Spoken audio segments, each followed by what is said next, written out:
Lagot! Deadline pala ngayon. May nakalimutan ka ba? Ano nga bang kukunin ko? Ano ba talaga yung kukunin ko? May nakalimutan ka ba? Mali na naman. Ano ba yung password ko? May nakalimutan ka ba? Good memory makes a difference. Memo Plus Gold, pure and natural bako pamonyera. Lamang ang brainy good. Mahalagang paalala, ang Memo Plus Gold ay hindi gamot at hindi dapat gamitin panggamot sa anumang uri ng sakit. Kuya Kim, ano ba talaga?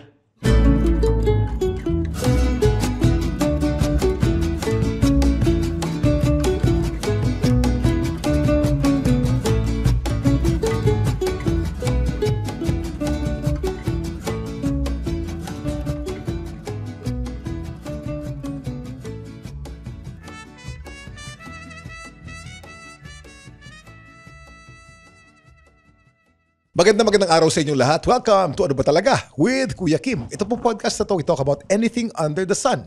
Dapat pagkatapos makinig ng podcast na to, may natutunan kayo, na-inspire kayo, natawa kayo. Dapat mayroong audience takeaway. Kung nagugustuhan niyo po ang laman nitong podcast na to, just click follow and sama na kayo sa community natin. Itong guest natin ngayon, matagal na akong fan nitong grupong to. Hindi lamang pagkatag-ulan, kahit tag-araw. The first time I heard their song, na-attach na ako dun sa kantang yun eh. And then, hindi ko alam, hindi ko kilala kung sino sila. I just like their music so much. And then I did a little bit of research. Nalaman ko, ano pala, yung tatay ng dalawa sa kanila, barkada ko nung college. Oo, yun eh. And then, I got an invitation sometime last year to do a collab with them. Sabi ko, what an honor. So I did a collab with them. And then, ayan, nakanta ko na yung isa sa pinakapaborito kong kanta sa lahat. Yung Raining in Manila. So ang guest natin ngayong araw na to, dito sa Ano Ba Talaga with Kuya Kim, brought to you by the Pod Network and Spotify, the famous Lola Amor. Yun! Hello. Hello, everyone. Guys, thank you. Maraming salamat for saying yes to my invitation. It's an honor to have you. As I said, fan ako ng music ninyo. Ang galing nyo. So it's also an honor for us. You've been part of our TV life the whole life. All your lives, no? I've been on television for about 21 years daily eh. And ilang taon na ba kayo? Pio, ilang taon na? 29. O tama, 8 years old ka pa lang, nunod ka na sa akin. Yes, sir. Si Pio po, sino bang band leader natin? Meron ba tayong band leader? Wala. O democracy tayo rito?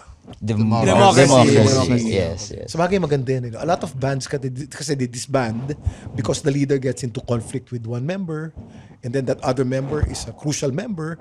May sasamang tatlo, may sasamang dalawa. Nagdi-disband, Yeah. So tell us about Lola Amor.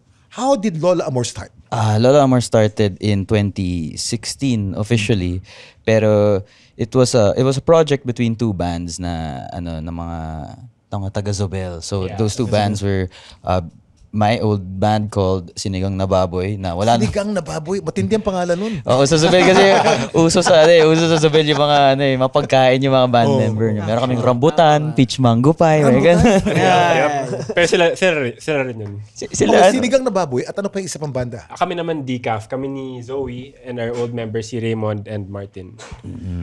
Sinigang na Baboy at Decaf. Yeah. Yung Decaf. Sinigang na Baboy, pang karinderya yan, Brad. Yung Decaf pang Starbucks. At saka masa nagsama. Ang ganda. Paano napagsama yung social at saka yung pang Starbucks? Yung merged name became Sinigang na Decaf. Hindi pa namin na yung pangalan na pwede ilagay. Wala pang Lola Amor nun. Parang yung first project namin, buwan ng wika sa school. That was around August, if I'm not mistaken. Yung banda ni Pio, tinanong sila na kung pwede sila tumugtog first for the program. Siguro na bored na sila sa isa't isa. Tinanong, Hindi. Nagbigyan namin kayo eh. So Pio asked us, baka gusto nyo mag-join forces para iba naman yung tunog. So yun, doon kami first nag-perform as a big band, pero as Sinigang na Decaf pa. Tapos later on na yung naging Lola Amor. Yung Sinigang na Decaf, anong tunog nun? Paano? Kasi Lola Amor ngayon, very distinct ang tunog ninyo eh. Intro pa lang, alam na ng tao na Lola Amor eh. Kasi may pagka-funk, na may trumpet pa, merong ibang tunog nyo eh.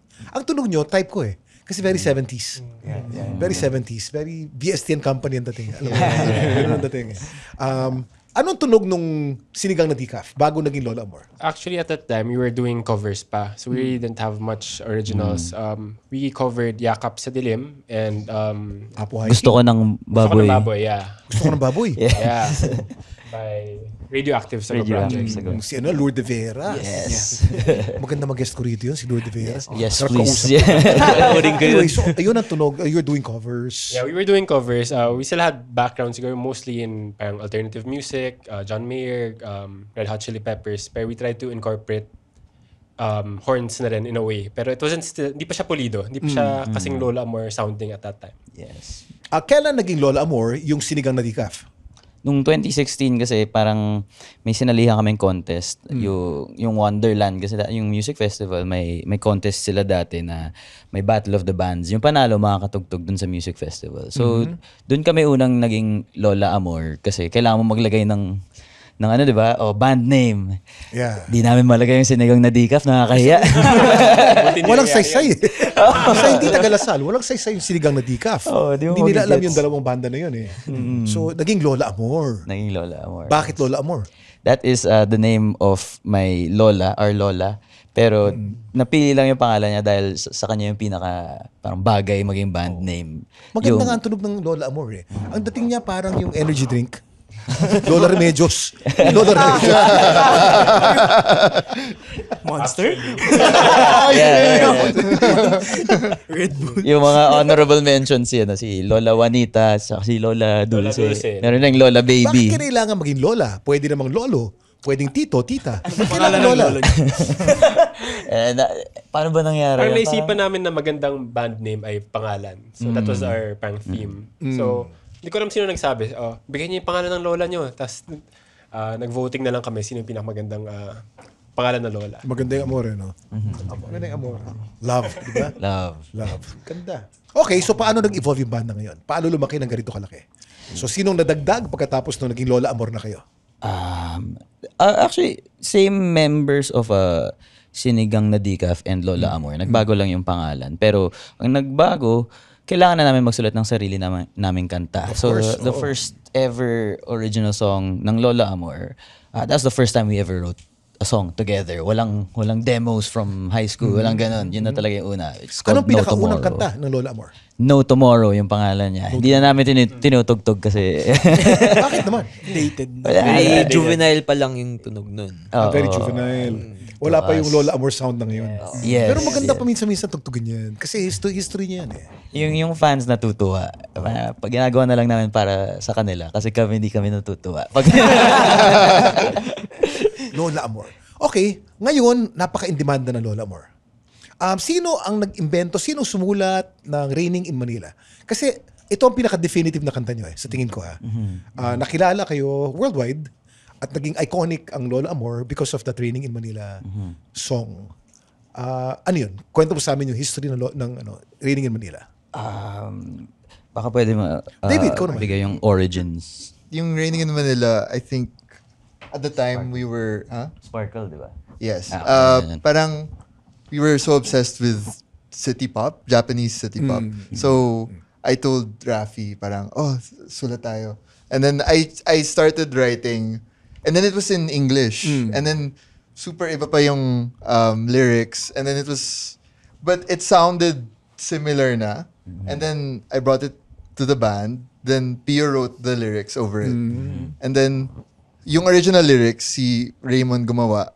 And then the only thing that remained from the original one was, it's been raining in Manila, hindi ka ba nilalamig? Nilalamig. Yung English-Tagalog flip.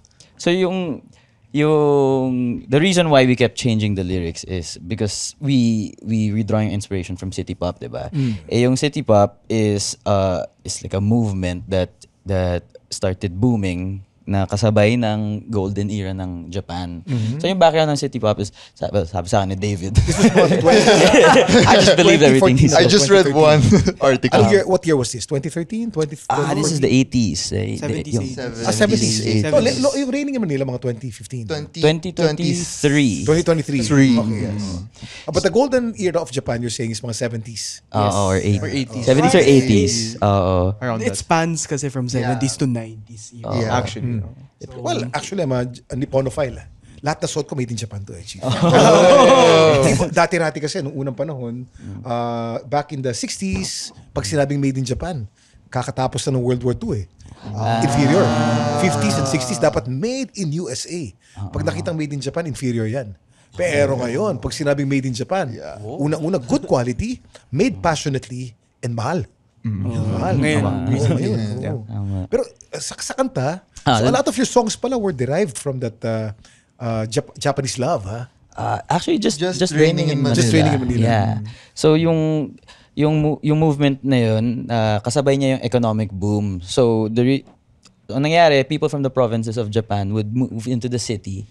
So yung parang social consciousness in the city would be about missing people, very melancholic about missing people back home, mga ganon. So inaral talaga na, at least ako, lyrically, inaral ko yung mga themes niya. And you can see na it's about being really sad and lonely, and it's about, tsaka may isang line na English, usually, diba?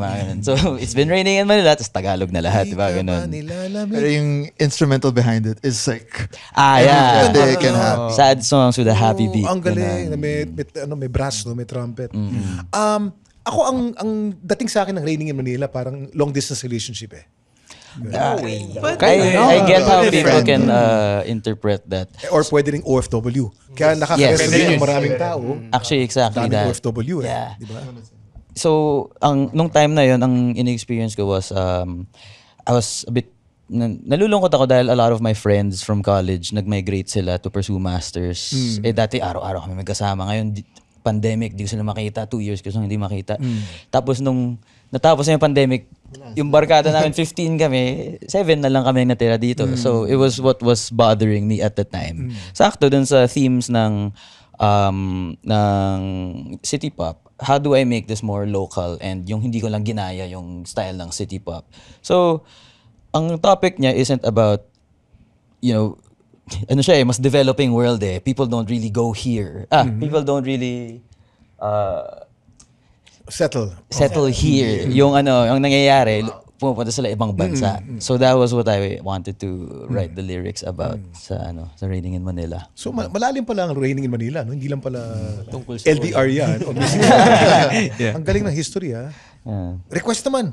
Acapella tayo, Raining in Manila. Sige na. Ikaw na ba mag-lead, Kuya Kim? Sige. Okay. Kamagsan. Ano bang key ba yun? Raining in Manila, di ka... sige. 5, 6, Ay, yung background. 7. It's been raining in Manila, di ka ba nilalamig? Nakahiga mag-isa, nanginginig. It's been raining in Manila.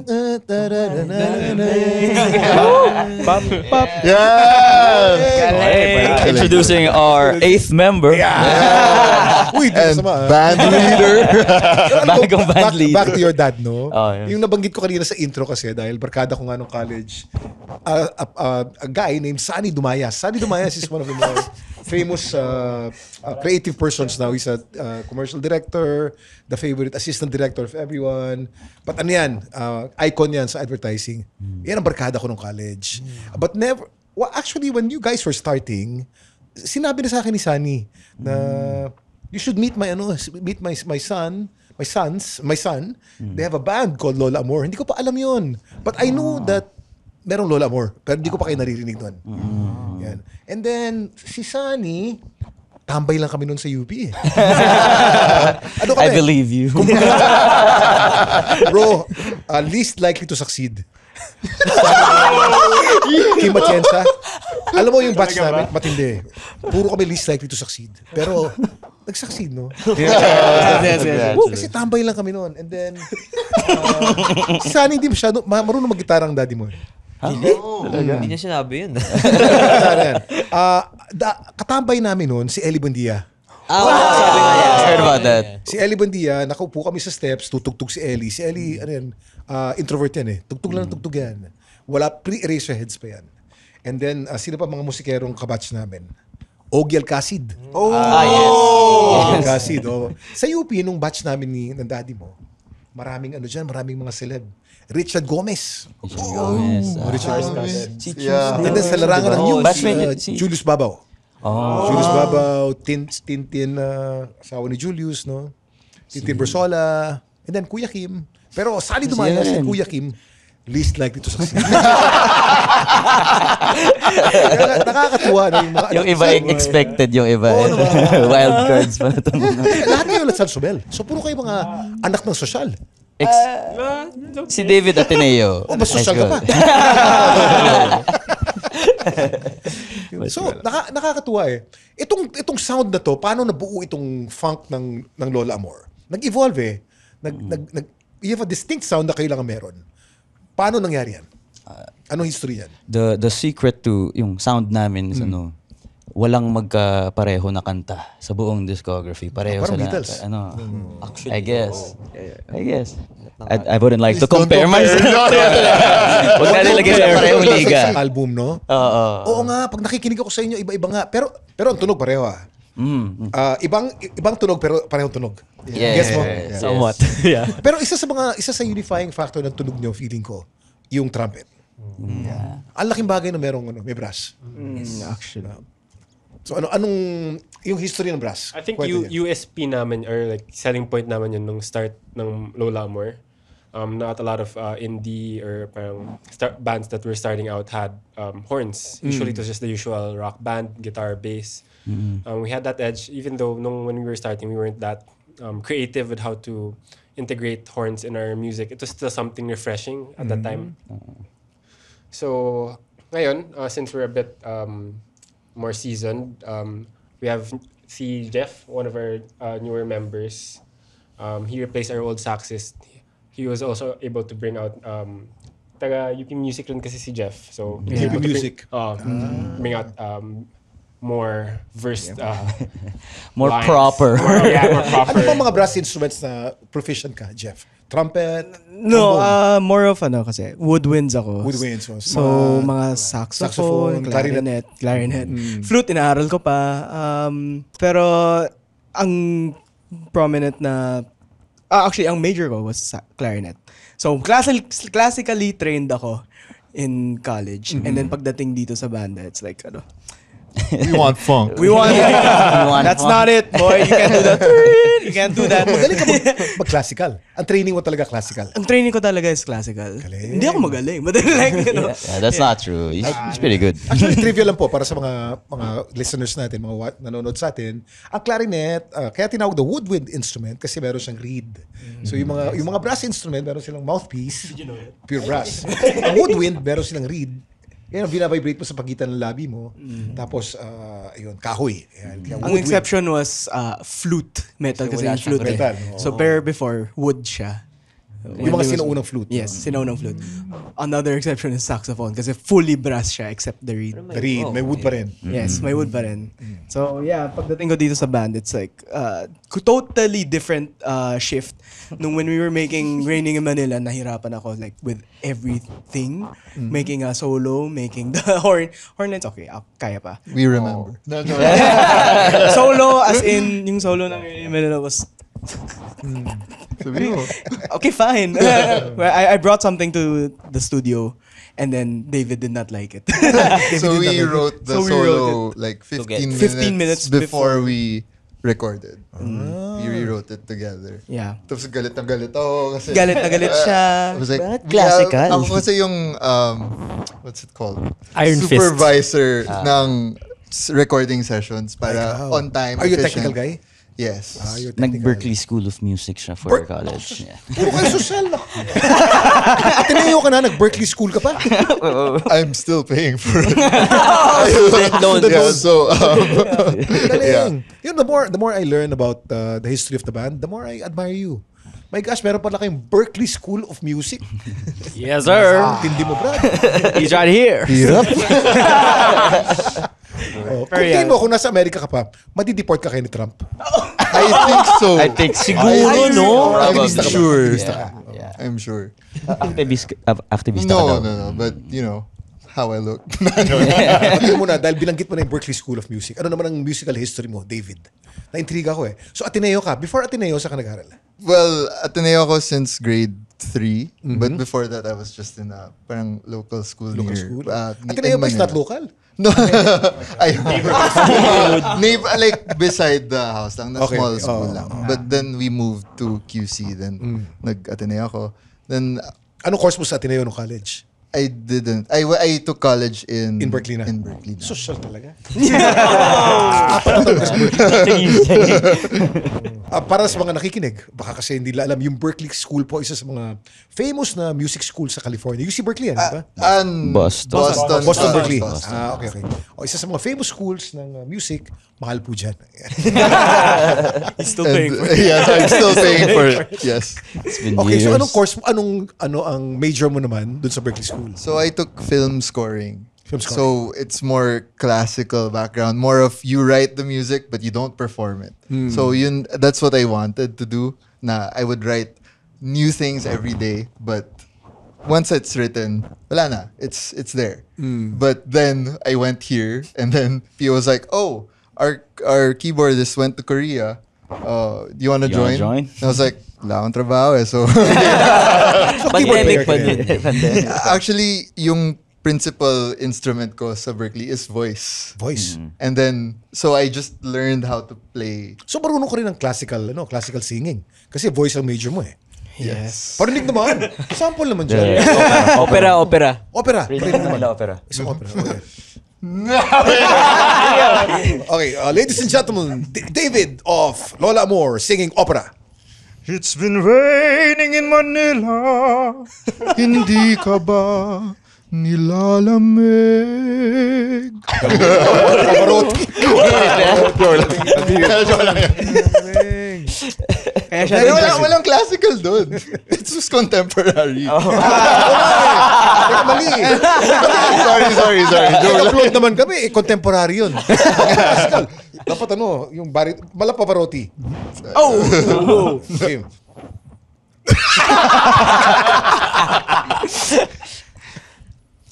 Nesundorama.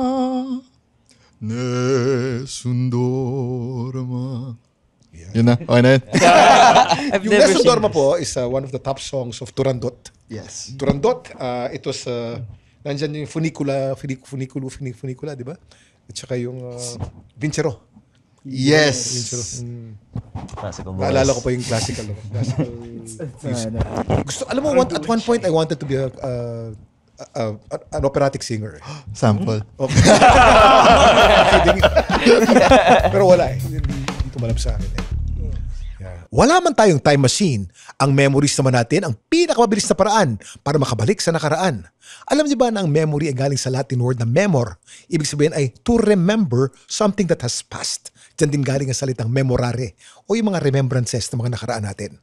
Mahalaga talaga ang pag-preserve ng memory. Kung gusto nyo ma-enhance ang memory nyo, ma-improve ang focus, mabawasan ang stress at maiwasan ang pagiging makakalimutin, try Memo Plus Gold. Trusted na ito for almost 20 years. Meron tong Bacopa Monnieri herb na proven safe and effective to enhance brain function. Clinically tested din ito sa CDRI ng India at BSI sa Australia. Available ang Memo Plus Gold sa Mercury Drug, Watsons at lahat ng leading drugstores nationwide, pati Shopee at Lazada. Tandaan, para hindi makalimot, Memo Plus Gold. O teka mga musical background. Yan. Ikaw naman, anong musical background mo, Chief? How did you start into music? Sige. Actually, damay ko na rin yung Apat. apat sa amin. Okay. Kayong apat? Oh, ito. Itong apat. Rafi, Jeff, ako, at si Manu. Nung high school, sa Zobel pa rin, sa Zobel, we had a parang good music program. Yeah. May symphonic band and orchestra. So, siguro well-funded or well-prioritized siya ng school. Parang instead of having general music class, you had an option to go into band or orchestra. So for me, I chose trumpet na at that time. Doon nag-start si Jeff mag-clarinet, si Rafi percussions, and Manu was also playing trumpet. Yes. I guess some of us doon nag-develop yung passion or interest in that kind of music. So doon ako nag-start mag-learn ng trumpet. I didn't actually think na I'd keep playing trumpet until now.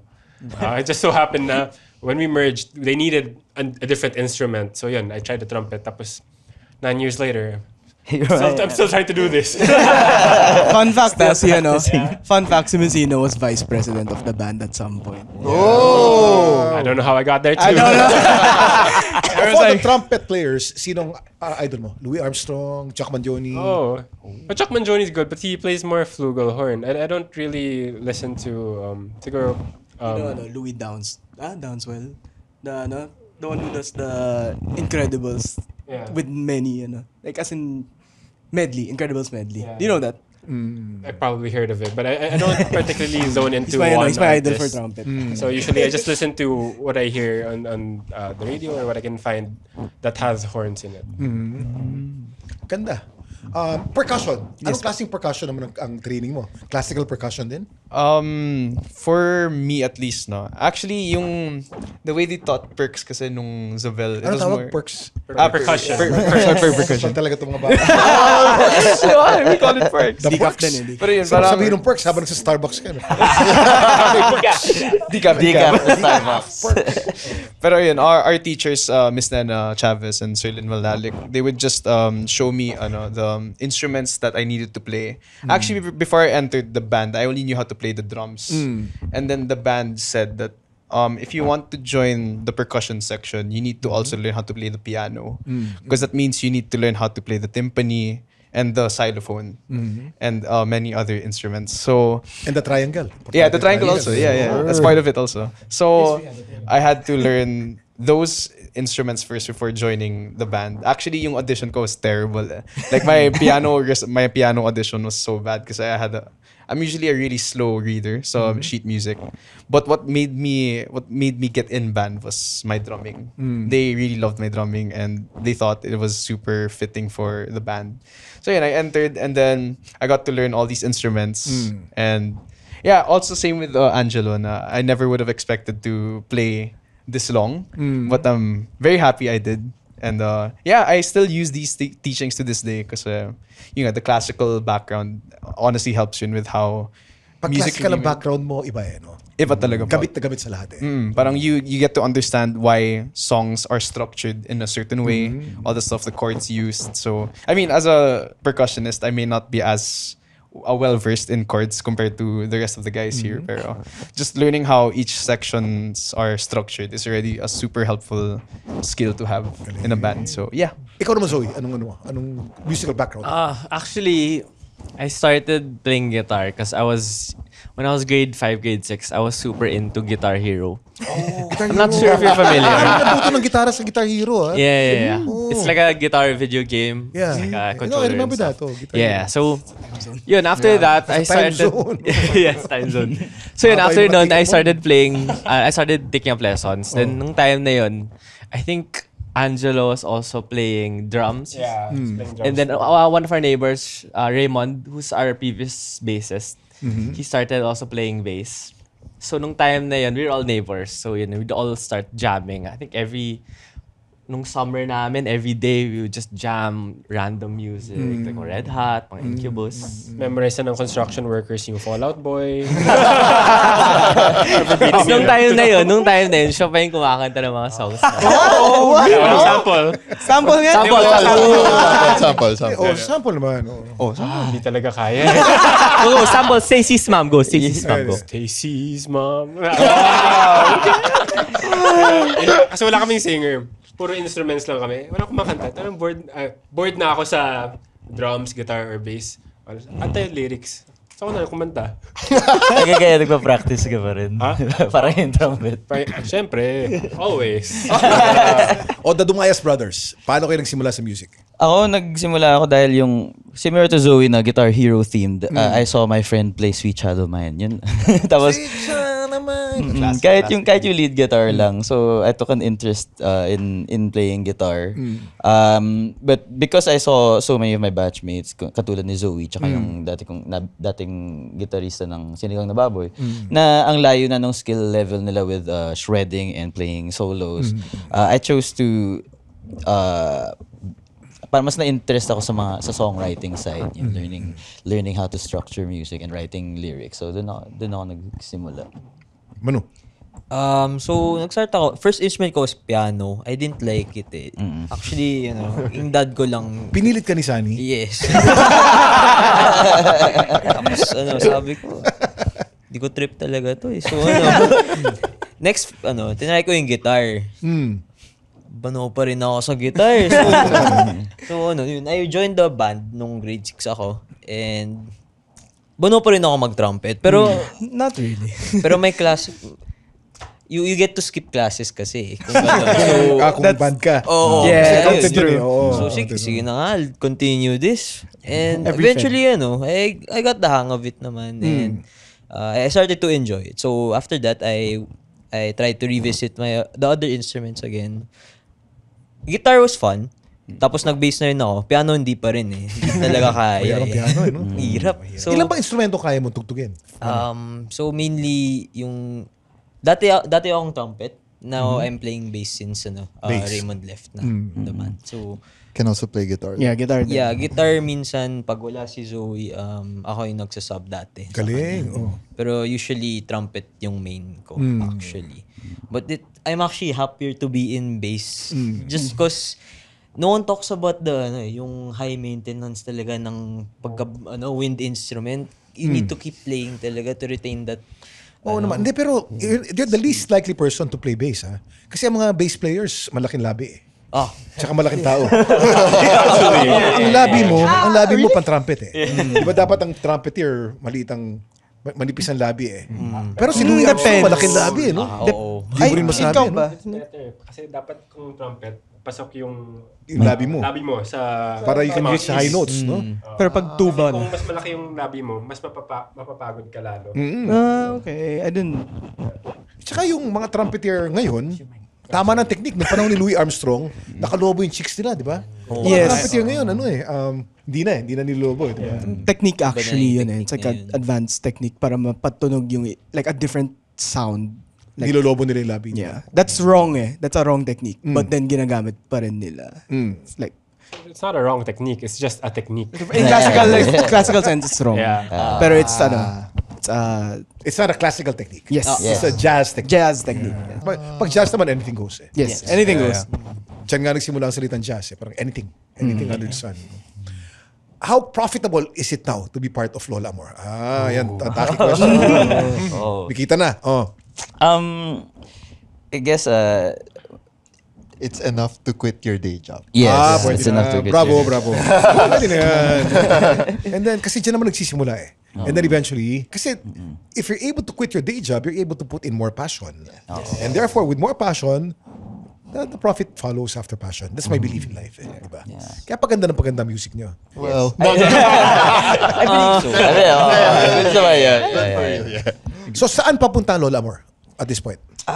Right now, we have an album that we're trying to promote. It should be out in a few weeks. At the time of filming, di ko alam kung na-announce na namin. Pero sana naman. So check nyo lang yung page namin kung nandiyan na yung mga announcements. But it's an all-new Lola Amor. Parang kotse. Lola Amor 2025. Well, Lola Amor's always all new naman eh. That's true. Why is it all new? Anong bago rito sa Lola Amor na to? It's our first album na wala si Raymond and si Manu is the bassist. Ano ba? Manu used to be trumpet rin sa studio, but also just the dynamic between us has changed. Iba na rin yung writing styles namin. Pumasok na rin yung mga influences namin as musicians. It's more controlled and I think it's more refined. Yun ba? And this is the first time na we were all in the same room when from conception to finishing the album.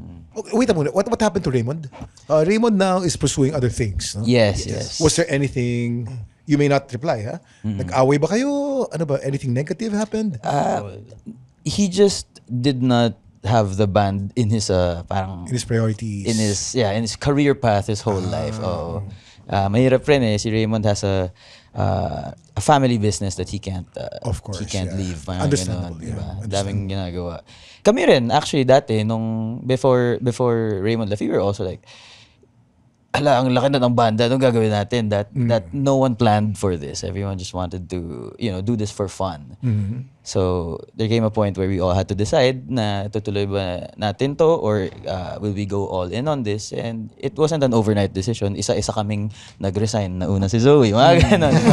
Isa-isa kaming found our way to commit, like rationalizing To the all band, this stuff. to music. Yes. Or like our way to help out in all of the non-music things in the band. All of us have our own small jobs that we do. There's payroll, there's tax. There's HR. First, Lola More is a band, no? But there are people behind the band as well. And these people are under your payroll. Binabayaran yung mga tao yan. Yes. Or you're under a music company that manages you. Co-management kami. So kami na bahala dun sa staff namin. So kami yung nag-aayos ng payroll. Or specifically ako yung sa payroll, si Zoe sa tax, si Manu sa royalties, si Jeff sa merch, mga ganun. Everyone has their own may merch din, no? Galing. Enumerate ko lahat, magiging masyadong technical na yun. So hindi ko na sinabi yung iba, but yeah. I heard the word tax about 4 times already. It's really how much is tax for musicians? It's a headache. You have to figure it out as you go. It's amusement tax na pinapataw sa inyo or income tax? Income tax. Income tax, yes. Yeah. And then for every album that you produce, that you sell, may tax din dyan. You get paid the royalties, tapos ita-tax yung royalties. So doon kami papasok. Yung dumadating na sa amin. Now that you're famous already, the sound is famous. Do people recognize you on the street and say na, Lola More, no? Yes. Depends on the member. Depends on the location rin. Ako, exclusively Makati. Palagi. Really? Hindi ko lang bakit, pero exclusively Makati. may asawa ka na ba, Manu? Wala. Ilan taon ka na? Youngest 22 member. 20. Bata pa. May girlfriend ka na ba, Manu? Yes. Yeah, ang pangalan? She'll watch this naman. Si Yana naman. Yana. Naman. Yana. Yana. Musician. Hindi rin. Pero fan ka niya. Okay na. But it's very hard to be in a band na mayroong pamilya. Sino sa inyong pamilyadong tao na? Wala pa. Mahirap no? Mahirap Kasi, mahirap. Ang oras na ginugugol nyo sa banda, yan ang oras na ginugugol ng isang tao sa pamilya. Like, Yes. I can never imagine myself in a band, even if I'm passionate about music, mainly because I have a wife, I have kids, I have other concerns, no? Yan. What was the most challenging moment in Lola Amore's life? For me, while I was still having my day job, it was juggling my day job with the band. Yeah, because like during that time, I think we were touring. We were having a national tour, and then so let's say Friday to Sunday we'd have a tour. Then Monday we would fly back. Then I'd do my day job. Then Monday to Friday, then go back to touring again the weekend. So no rest. For me, that was a really struggle. I really struggled with that. Yeah. It was very physically and mentally tiring. Yeah. Pio? Ako nahirapan ako from the adjustment period from hobby to like starting Career. to blow up. Yeah. Not even I think there was a sense of relief when we decided to make it a career. Pero when you were figuring out na parang kahapon lang bar gig lang tayo, bakit wala na akong time huminga, parang ganun. I think realizing that just because it's just because you imagine it to be this way, like this is how you expected it to be at this time, doesn't mean na di ka mag-a-adjust to what it actually is right now. I think it was really hard for me to pang step up from college kid playing in bars, playing in some shows into post-pandemic adult who has to like balance a day job with all these serious and professional shows. Yeah. David? I think it comes in waves. Parang every time you get used to it, something changes and then it becomes more and more difficult. Then you have to find a way to remain motivated, and you have to find a way to still be creative, and it's hard to find the why. The sweet spot. Yeah. So, It's yeah. very hard to be a professional musician because pag you're expected to produce all the time. Pag amateur ka kasi, or you're not in the mood, you don't have to produce. When you have a deadline and you have to produce, yan ang pumapasok ang professional sa amateur. Mahirap, di ba? Yeah. Anyway, go on, David. Oh yeah. Yun, it's you find your whys, like why do I do this, and then you recommit. What's your why? Secret. Boy, may We all have inspiration. to answer. Yeah, it's a difficult thing to answer. It's a but difficult thing to yeah, answer. Yeah. Bulong mo sa akin mamaya. You guys in the back. I can kind of connect it to them, bring it back to when we just started. Siguro, we thought of it as a hobby. We were lucky enough to win the competition to join the parang first music festival. But after a year or so of trying to have gigs every other weekend, we realized na we don't know what direction to go. Kasi kami lang yung gumagalaw. We didn't have managers at that time. We didn't have a label or anyone trying to... Siya yung manager Yeah, at that time. ako yung manager. Oo. Siya magaling. Nakaproduce na ako ng EP launch. Okay na yan. Anyway, it was hard. We were thinking of having a hiatus as early as having only 3 or 4 songs out pa lang. Buti at that time, some people helped us out. They gave us the opportunity. So I guess that's one of the things na it's hard about being a musician. You have to take the opportunity as it is, as it goes, kasi you don't know when it's gonna come back again. And shout out to Angelo. Nung nagtutour kami, he would come from duty sa med school, and then straight to tour, straight back to duty. Oh my gosh. Tell them about Singapore. Yeah, I was in Singapore. Singapore. We had a music festival in Singapore, so I was still having 24-hour rotations in the hospital. I would come home after the 24 hours to get on a flight na 6 a.m., 7 a.m. to go to Singapore, play at 8 p.m., get to the next flight at 10 or 11, tapos the next day may pasok na naman sa hospital. So I was in Singapore for less than 12 a whole day. Yeah, that was wild. Yeah. Then we had a lot of tours at that time. So we had Fallen tour and also for Rainy in Manila. Yeah. So a lot of domestic flights at that time. I think that really tested everyone actually. But the band's good now. Yeah. Yes. How do you guys see Lola Moore 25 years from now? Still singing Raining in Manila. Manila's never going to stop it. In-accept na namin yun. Still singing Ringing Manila. Well, No, but- tinanong mo yung mga Beatles. Kinakanta pa rin nila yung mga Beatles songs because an icon song is an iconic song. You cannot... Wala. If it reaches that level, to some extent, the song stops becoming yours. Parang ganun. Totoo yan. Yeah. Nagsasawa ba kayong kantahin ng Raining in Manila? Oh, matagal na. Actually, every song. I think sa tour pa lang medyo nasasawa na. Yeah. But we find ways to make it more interesting. Change up the arrangement or change up the live set just so that we don't get bored. Tsaka yun nga, pag sawa ka na sa mga kanta, you have to remember that, you're not performing for yourself only. Diba? Correct. So, that song is also the audience's. Diba? Actually, may kwento ko tukol dyan eh. Kasi si Ellie Buendia is a good friend of mine because we were batchmates with your dad in college. And then we ride motorcycles together. And then pumunta kami sa isang restaurant sa Tagaytay on our bikes. And then nakita si Ellie Buendia nung mga waiter. Pinatugtog ngayon yung puro Eraserhead songs. No? Nakita ko si Ellie. Para siya nalungkot. And then kinausap niya yung waiter. Sabi niya, Brad, in a nice way. Brad, pwede bang magpatugtog ka na iba naman? Kasi wag yan. Then sabi ko, bakit ganun si Ellie? Bakit niya? Then I realized, for a musician nga naman, pag pinatugtog yung album mo, di ba nakakapagod nga naman yun? Diba? So, napakahirap, Napakahirap na maging icon ka, lahat ng kanta mo iconic, and then pag nakita kayo yun ang patutugtog sa'yo, di ba? Yeah. Especially during your private life, where you're expecting to be, resting With and friends. enjoying the life that you built outside your career, di ba? Yeah. Parang ganun. Kasama ka mga kaibigan ko, tapos papatugtog na ni Lola Moore. So everyone in the group will also be talking, oh, sikat ka na, mga ganun. But you're actually there to decompress and see your friends. And di ba, parang mga ganun.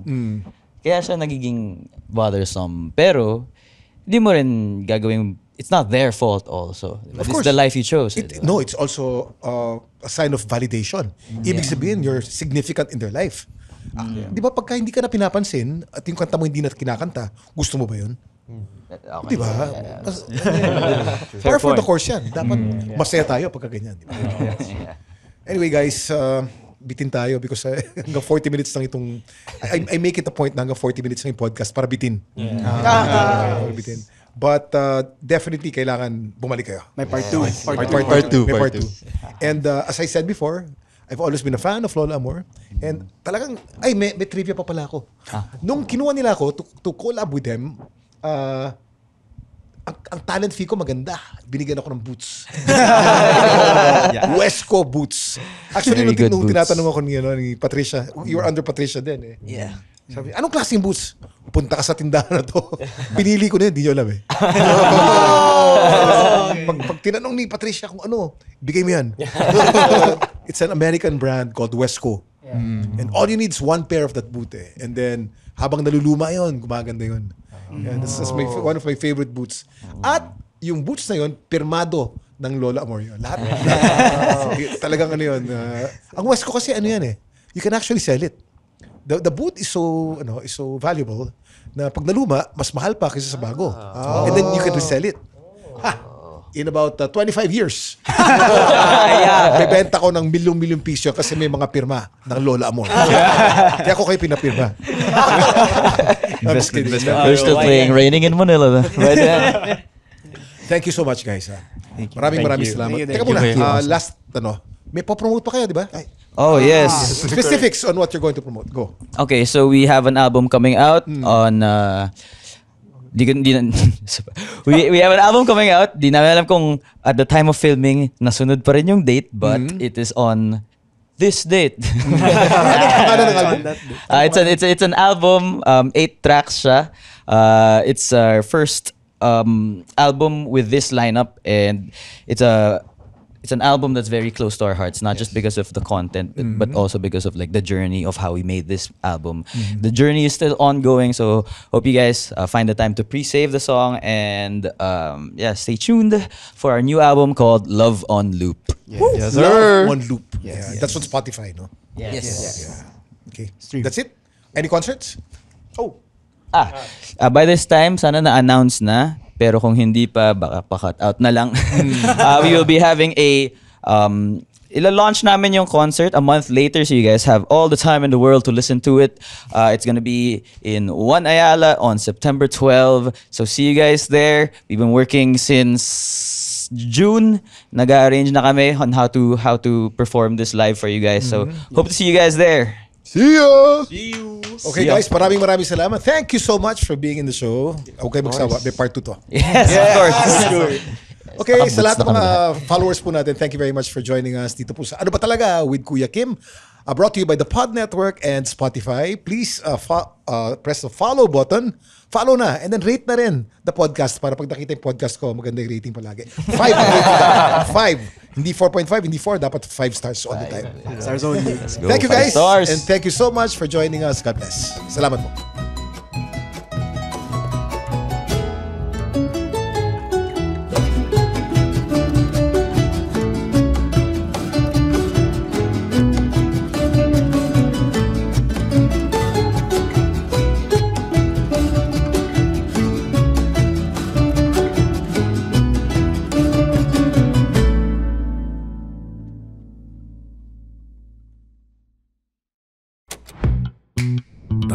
Network Entertainment.